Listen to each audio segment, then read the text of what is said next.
महाराष्ट्र के deputy CM Ajit Pawar का plane हादसे में निधन हो गया। उनके जाने के बाद एनसीपी अजीत गुट में उत्तराधिकारी को लेकर हलचल तेज हो गई है। ऐसी अटकलें हैं कि अब अजीत पवार की पत्नी और वर्तमान राज्यसभा सांसद सुनेत्रा पवार महाराष्ट्र की डिप्टी सीएम बन सकती है। एनसीपी के वरिष्ठ नेताओं ने सुनेत्रा से मुलाकात कर उन्हें डिप्टी सीएम पद संभालने का प्रस्ताव दिया है। नरहरी झिरवाल ने इसे अजीत पवार के लिए श्रद्धांजलि बताया और कहा कि पार्टी कार्यकर्ता और जनता चाहती है कि सुनेत्रा मंत्रिमंडल में शामिल हो। राज्यसभा सांसद सुनेत्रा पवार को पार्टी के भीतर वहिनी के नाम से जाना जाता है। पार्टी सूत्रों के मुताबिक प्रफुल्ल पटेल, छगन भुजबल और सुनील तटकरे जैसे वरिष्ठ नेताओं ने सुनेत्रा पवार के नाम पर शुरुआती सहमति जताई है। पार्टी का एक बड़ा वर्ग मानता है कि बारामती में अपनी पकड़ बनाए रखने और सहानुभूति की लहर का लाभ उठाने के लिए सुनेत्रा पवार को डिप्टी सीएम बनाना सबसे सुरक्षित विकल्प होगा। वे अजीत पवार की खाली हुई बारामती विधानसभा सीट से उपचुनाव लड़कर विधायक बन सकती है। सीएम साहब से जो है हम लोग गए थे, प्रफुल्ल भाई, तटकरे, मैं और मुंडे, कल भी हम मिले थे उनको रात को। तो टेंटेटिवली जो है कल हो सकता है क्या सब शपथ विधि से लेकर सारी चीजें। तो मुख्यमंत्री ने कहा कोई मुझे प्रॉब्लम नहीं है।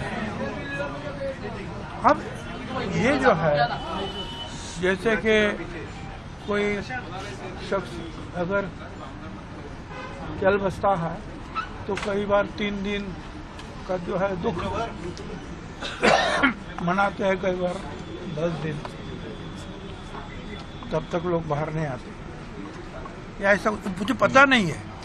और कुछ बात ऐसे कुछ चली है और कुछ जो है तटकरे और प्रफुल्ल भाई उसमें ध्यान दे रहे हैं। इस बीच सबसे बड़ा सवाल ये भी है कि अगर वो डिप्टी सीएम बनती है तो एनसीपी के कद्दावर और सबसे पुराने नेता प्रफुल्ल पटेल का क्या होगा। दरअसल प्रफुल्ल फिलहाल एनसीपी अजीत गुट के राष्ट्रीय कार्यकारी अध्यक्ष है।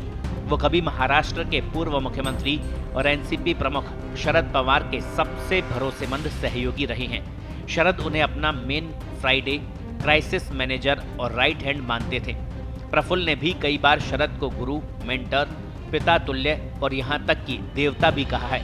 शरद के चलते प्रफुल्ल कई बार केंद्र में मंत्री बने। साल 2023 में अजीत पवार ने एनसीपी में बगावत कर दी। अपने साथ वो 40 विधायकों को लेकर शरद से अलग हो गए। इसमें प्रफुल्ल पटेल ने भी अजीत पवार का साथ दिया। प्रफुल्ल के धोखे से शरद पूरी तरह से टूट गए थे। उन्होंने ये तक कह दिया था कि प्रफुल्ल के साथ मेरा बेटे जैसा रिश्ता था। उस समय प्रफुल्ल ने विवादों के बीच स्पष्ट किया था कि उनका शरद पवार के प्रति सम्मान कम नहीं हुआ है। उन्होंने महाराष्ट्र की जनता के हित में अजीत के साथ जाने का फैसला लिया है। चूंकि प्रफुल्ल कई बार केंद्र में मंत्री रह चुके हैं, ऐसे में ये माना जा रहा था कि एनडीए के साथ आने के बाद उन्हें केंद्र में बड़ी जिम्मेदारी मिल सकती है, लेकिन अब तक ऐसा नहीं हुआ। अब अजीत के जाने के बाद प्रफुल्ल को किसी बड़े पद के लिए दावेदार माना जा रहा था, लेकिन सुनेत्रा के डिप्टी बनने के कयासों से उन्हें फिर किसी बड़े पद से दूर ही रहना पड़ सकता है। बहरहाल डिप्टी सीएम कौन होगा, इसका अंतिम फैसला महायुति के साथ साथ एकनाथ शिंदे और मुख्यमंत्री देवेंद्र फडणवीस के साथ विचार विमर्श के बाद ही लिया जाएगा। भाजपा नेतृत्व चाहेगा कि जो भी व्यक्ति डिप्टी सीएम बने वो आगामी चुनावों में वोट दिलाने की क्षमता रखता हो। देवेंद्र फडणवीस और अजीत पवार की ट्यूनिंग बहुत अच्छी थी। ऐसे में फडणवीस भी अपनी पसंद के किसी नाम पर मुहर लगवा सकते हैं। ब्यूरो रिपोर्ट, पत्रिका। देश दुनिया की ताजा खबरें और वीडियोस के लिए अभी डाउनलोड करें पत्रिका ऐप।